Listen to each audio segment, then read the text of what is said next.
ذرا سوچئے دوستو کہ اگر ایک 400 میٹر لمبائی والا بحری جہاز ایور گیون ایک 300 میٹر چوڑائی والی سوئز کنال میں پھنس جائے تو یہ کسی آفت سے بھی کم نہیں ہے۔ ماڈرن ٹی وی کی ویڈیوز میں ایک بار پھر سے خوش آمدید۔ نہر سوئز کنال مصر میں انسانوں کی بنائی گئی ایک مہارت ہے جو بحر روم کو بحر احمر سے ملاتی ہے، اور 193 کلومیٹر لمبی یہ نہر افریقہ اور ایشیا کو تقسیم کرتی ہے، اور دوسری طرف یہ نہر یورپ اور ایشیا کے درمیان ایک مقبول تجارتی راستہ ہے۔ اس کی تعمیر 1859 سے 1869 تک جاری رہی۔ یہ نہر سوئز کنال بحری جہازوں کو بحر روم اور بحر احمر کے ذریعے شمالی بحر اوقیانوس اور شمالی بحر ہند کے درمیان براہ راست راستہ فراہم کرتی ہے۔ آسان لفظوں میں کہا جائے تو یہ تمام کے تمام شپس اس افریقن سب کانٹیننٹ کے اس لمبے چکر سے بچنے کے لیے اس نہر سوئز کنال کا استعمال کرتے ہیں۔ یہ نہر ان بحری جہازوں کے 8900 کلومیٹر کے فاصلے میں کمی پیدا کرتی ہے، اور اس طرح سے یہ تمام کے تمام شپس صومالین پیرٹس سے بھی بچ جاتے ہیں۔ اور اگر اس کنال کے خرچ کی بات کی جائے تو $100 ملین کے خرچ سے اس کی تعمیر مکمل ہوئی۔ چھوٹی ہونے کی وجہ سے اس نہر میں صرف ایک ہی لین میں شپس چلتے ہیں۔ سوئز کنال اتھارٹی کے مطابق 2021 میں اس کنال نے مصر کی اکانومی میں $7 بلین کا اضافہ کیا، اور اس کا اندازہ آپ اس طرح بھی لگا سکتے ہیں کہ اگر ایک ویسل اس کنال کو یوز کرے تو $4 لاکھ سے $7 لاکھ تک اتھارٹیز اس کا ٹول چارج کرتی ہیں۔ سوئز کنال کے اس 193 کلومیٹر لمبے ایریے میں ایک بڑے سائز کا ایور گیون داخل ہوتا ہے اور منزل کی طرف جا رہا تھا کہ خراب موسم اور تیز ہواؤں کی وجہ سے جہاز کے کیپٹن کو جہاز کا بیلنس کنٹرول کرنے میں بہت ہی پریشانی کا سامنا کرنا پڑ رہا تھا،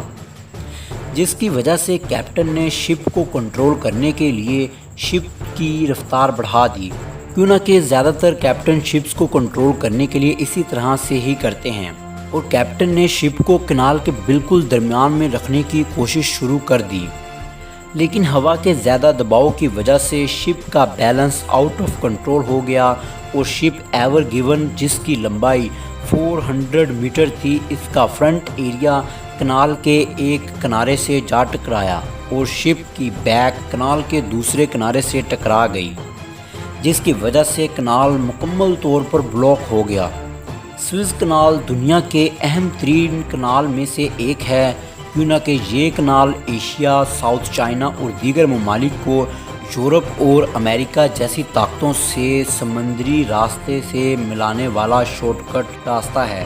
اور اس میں ایور گیون جیسے ایک بڑے شپ کا پھنس جانا شپنگ انڈسٹری کے لیے نہایت ہی پریشانی کا باعث تھا۔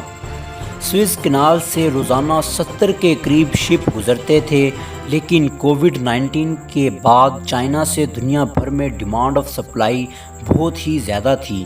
جس کی وجہ سے شپس کی مقدار بھی پہلے سے زیادہ تھی۔ اسی وجہ سے پہلے دن ہی 100 سے زائد شپس گریٹ پیٹر لیکس اور ریڈ سی کے درمیان میں رک گئے، جس کی وجہ سے ان تمام شپنگ کمپنیز کو چند گھنٹوں میں ہی کروڑوں ڈالر کا نقصان ہونے والا تھا، کیوں نہ کہ سوئز کنال میں دنیا کی 30% تجارت کا حصہ ہے۔ ایک اندازے کے مطابق ہر ماہ $308 بلین کی ٹریڈ صرف اور صرف اس کنال میں سے ہی ہوتی ہے، اور دوسری طرف بلوکیج سائٹ پر ریت اور مٹی میں پھنسے ایور گیون کو نکالنے کی سر توڑ کوششوں کے بعد بھی کوئی فائدہ نظر نہیں آ رہا تھا، کیوں نہ کہ یہ شپ دنیا کے چند بڑے شپس میں سے ایک تھا، جس کی وجہ سے اس کا سائز سوئز کنال سے بھی 100 میٹر زیادہ تھا، اور ان چھوٹے چھوٹے ایکسیلیٹر سے اس بڑے شپ کو نکالنا بہت ہی مشکل نظر آ رہا تھا۔ لیکن پھر 6 دنوں کی کوششوں کے بعد آخرکار قدرت کا کرشمہ ہوا، اور 28 مارچ کو سپر مون کے امکان تھے، جس کی وجہ سے سمندری پانی کا لیول بھی بڑھ جاتا ہے، اسی طرح سوئز کنال میں بھی پانی کا لیول کافی حد تک بڑھ گیا، جس کی وجہ سے ایور گیون بھی پانی کی سطح پر آ گیا اور 2 ٹگ بوٹ نے ہی اسے نہر کے پھنسے ہوئے حصے سے نکال کر درمیان میں لا کھڑا کیا۔ اس طرح 6 دن کا ٹریفک جام پھر سے چل پڑا اور تقریباً 450 کے قریب شپس جو رکے ہوئے تھے اب وہ بھی تقریباً 1 ہفتے کے دورانیے میں اپنی منزل کی طرف روانہ ہو گئے تھے۔ ملتے ہیں ماڈرن ٹی وی کی اگلی شاندار ویڈیو میں۔